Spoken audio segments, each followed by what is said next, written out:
Next tonight, very high levels of pollution have been recorded at a site where hundreds of people are due to take part in next month's annual swim down the River Dart.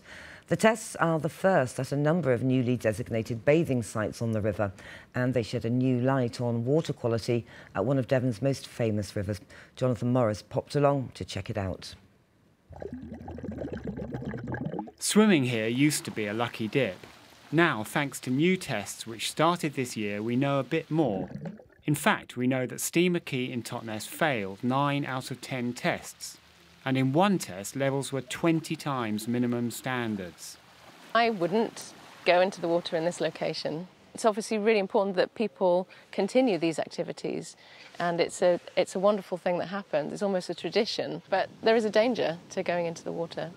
Testing times indeed.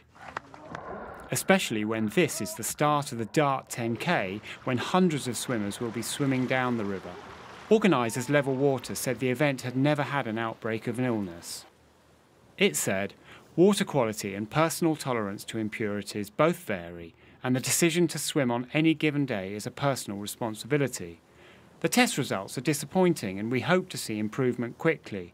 We recommend that swimmers cover cuts before the swim and wash their hands with soap after the swim. Judging by these measurements, the data that's provided, I personally would be cautious about swimming in these waters. When you compare these figures to other designated bathing sites, for example, if we look at, say, Plymouth Hoe, they've got a few sites down there, the readings that they're getting back from those are significantly less by comparison. South West Water says improvements are planned at all stormwater overflows affecting the area. Friends of the Dart say these figures are a wake-up call. I'm certain that this is the beginning of the change that needs to happen. There's no way that we can not go forward from this point, and there's a power in everybody having the information that they need to make decisions that benefit the long-term health of the river.